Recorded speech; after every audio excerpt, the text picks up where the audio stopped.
सब लोग अच्छे होंगे और अपनी लाइफ में पॉजिटिव होंगे। तो दोस्तों, आज हम फिर से करंट एनर्जी लेकर आ गए हैं। क्या है हमारी डिवाइन मैस्कुलाइन और फेमिनाइन की एनर्जी, आइए जानते हैं। तो दोस्तों, मैस्कुलाइन की बात करूं तो वो अपनी लाइफ में बहुत ज़्यादा बर्डन या प्रेशर से गुजर रहे हैं, बहुत ज़्यादा परेशान हैं, दुखी हैं, अपनी रिस्पॉन्सिबिलिटी निभा रहे हैं, बहुत ज़्यादा बर्डन ले रहे हैं, फेमिनाइन की तरफ बढ़ना चाहते हैं, बड़ा सोच विचार में हैं, फेमिनाइन के लिए बहुत कुछ उनके माइंड में चल रहा है, बट एक फेयर के चलते स्टक हैं, ईगो भी उनमें है, एक्शन लेना चाहते हैं बट कॉन्फिडेंस की कमी उनमें लग रही है। फेयर उन्हें है कि कहीं फेमिनाइन उन्हें रिजेक्ट ना कर दें, गुस्सा ना दिखाए, बहुत डर से, उस डर से वह आगे नहीं बढ़ रहे हैं।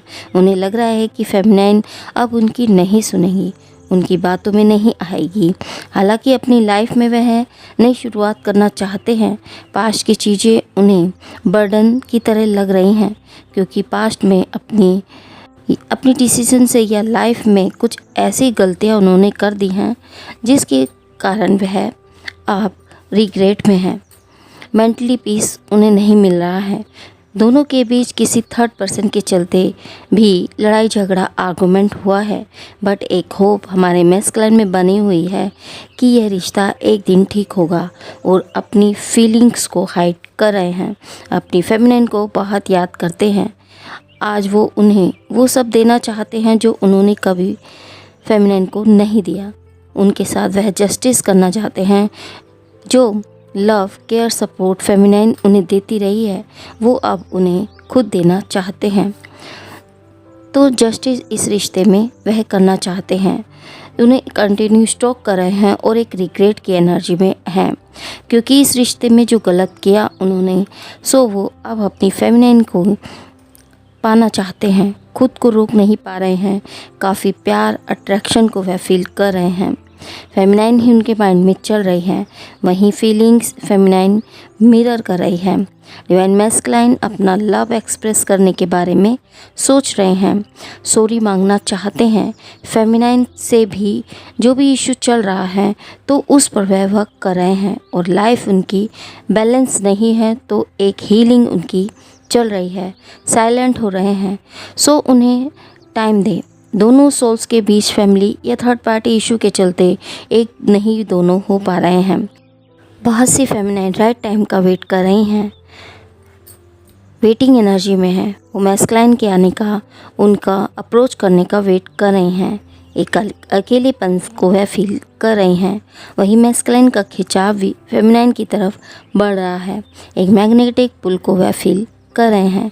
यहाँ फेमिनाइन को लग सकता है कि वह अपनी लाइफ में आगे बढ़ रहे हैं, बट उनका वेट नहीं कर रहे हैं, स्टक नहीं है।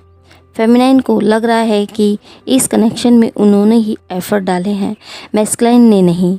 जब फेमिनाइन ने भी इस रिश्ते में एफर्ट डालने बंद कर दिए तो यह कनेक्शन ख़राब हुआ। उन्हें लगता है कि मैस्कुलाइन को तो उनकी ज़रूरत ही नहीं, उन्हें कोई फ़र्क ही नहीं पड़ता उनकी लाइफ में वह रहे या ना रहे। इस रिश्ते के ख़राब होने से हमारी फेमिनाइन बहुत ज़्यादा टूट गई हैं। वहीं मैस्कुलाइन भी अपनी लाइफ में स्ट्रगल और चैलेंजेस से गुजर रहे हैं। थर्ड पार्टी भी यहाँ हो सकती है, वो उनका फैमिली मेम्बर भी हो सकता है, कोई फीमेल पर्सन हो सकती है, जिसके कारण वह अपनी फेमिनाइन की तरफ नहीं बढ़ पा रहे हैं। कुछ कार्मिक या थर्ड पर्सन के कारण आगे नहीं बढ़ रहे हैं, क्योंकि यहाँ थर्ड पार्टी काफ़ी कंट्रोलिंग या फिर मैनिपुलेटिव पर्सन है, जो मैस्कुलाइन को कंट्रोल करती है, कि जिस कारण वह खुद को हेल्पलेस पा रहे हैं और अपनी फेमिनाइन को बहुत याद कर रहे हैं, बट अपनी फीलिंग्स, इमोशंस को फेमिनाइन को एक्सप्रेस नहीं कर पा रहे हैं, फेमिनाइन का सामना नहीं कर पा रहे हैं। उन्हें लग रहा है कि यदि फेमिनाइन की तरफ गया तो बहुत लोग उनके अगेंस्ट हो जाएंगे, उनका नेम खराब होगा सोसाइटी में, जिस कारण वो सोच रहे हैं कि फेमिनाइन के कनेक्ट होने पर उन्हें अपनी सोशल इमेज खराब करनी होगी, फैमिली मेम्बर उनसे नाराज़ होंगे। सो कुछ बाउंड्रीज़ उन्होंने अपने अराउंड बना रखी है, या फिर किसी सिचुएशन के चलते वो उन बाउंड्रीज़ को लांघ नहीं पा रहे हैं। फेमिनाइन को बहुत चाहते हैं बट पास नहीं आ रहे हैं, ना ही कोई डिसीजन ही ले पा रहे हैं। काफ़ी कंफ्यूज्ड हमारे मैस्कुलाइन हो रहे हैं और अपने कंफर्ट जोन से बाहर नहीं आ पा रहे हैं। जो बदलाव उनकी लाइफ में आ गए हैं उन्हें एक्सेप्ट कर रहे हैं और एक पावरफुल पर्सन यह हो सकते हैं। कुछ चीज़ें ऐसी हैं जो फेमिनाइन से हाइड हैं। हालांकि रीयूनियन चाहते हैं, फेमिनाइन से मिलना चाहते हैं, पर स्ट्रेंथ उनमें नहीं आ पा रही है। एक डर भी उनमें बना हुआ है जिस कारण भी वे फेमिनाइन को फेस नहीं कर पा रहे हैं। बट उन्हें लगता है कि फेमिनाइन जैसा कोई नहीं उन्हें मिल सकता। फेमिनाइन की वैल्यू को वह समझ चुके हैं। उन्हें खोकर उन्हें कुछ नहीं मिला है, सो एक बैलेंस बनाकर वह चलना चाहते हैं। वहीं कुछ मैस्कुलाइन फेमिनाइन को टाइम नहीं दे पा रहे हैं। सबको टाइम दे रहे हैं बट फेमिनाइन को ही टाइम नहीं दे पा रहे हैं, जिस कारण बहुत सी फेमिनाइन उनसे नाराज़ हो सकती हैं। यहाँ बहुत से मैस्कुलाइन को लग रहा है कि आज जो भी सिचुएशन है उन्हीं के गलत डिसीजन या फिर उनके बिहेवियर के चलते हैं। उन्होंने फेमिनाइन के साथ रूड बिहेव किया, उन्हें गलत बिहेव किया। अगर वो फेमिनाइन को ऐसा बिहेव नहीं दिखाते तो फेमिनाइन उनका साथ देती।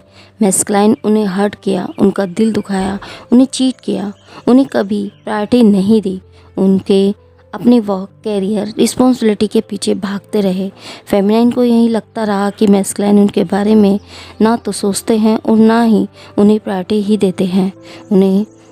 हालांकि मैस्कुलाइन अपनी क्यूट फेमिनाइन को बहुत ज़्यादा मिस कर रहे हैं और हर फेमिनाइन ही उनके माइंड में चल रही है। जिन लोगों की बातों में आकर यह चले गए थे, आज उन लोगों को मैस्कुलाइन की उदासी, परेशानी या दुखी होने से कोई फ़र्क नहीं पड़ रहा है।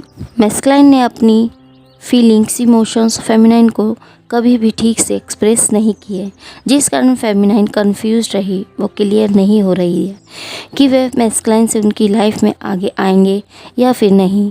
सो बस उनका वेट कर रही है। बट अब वो किसी के लिए रुकना नहीं चाहती, अपने आप पर ध्यान दे रही है, अपने वर्क आदि पर फोकस उनका बना हुआ है और ग्रोथ की तरफ बढ़ रही है, फाइनेंशियल गेन कर रही है। फेमिनाइन अपने ऊपर फोकस उनका बना हुआ है, मैस्कुलाइन की तरफ वह नहीं बढ़ रही हैं। पहले जहां वो लोगों से कनेक्ट नहीं हुआ करती थी, आज उनसे जुड़ रही है, काफ़ी स्ट्रॉन्ग हो गई है। जो भी पेन उन्होंने सहे, अब उन्होंने सिचुएशन को एक्सेप्ट कर लिया है और अपनी तरफ से फेमिनाइन कोई एफर्ट्स नहीं लगा रही है। तो दोस्तों, इस प्रकार की एनर्जी दोनों सोल्स की बनी हुई है। आई होप ये एनर्जी आपको रेजोनेट की होगी। यदि ये एनर्जी आपको रेजोनेट की है तो हमें कमेंट बॉक्स पर जाके एनर्जी को क्लेम ज़रूर करें। रीयूनियन या फिर 1111 लिखना ना भूलें। मिलते हैं आपको नेक्स्ट वीडियो में एक नई रीडिंग के साथ। तब तक के लिए हैप्पी जर्नी दोस्तों।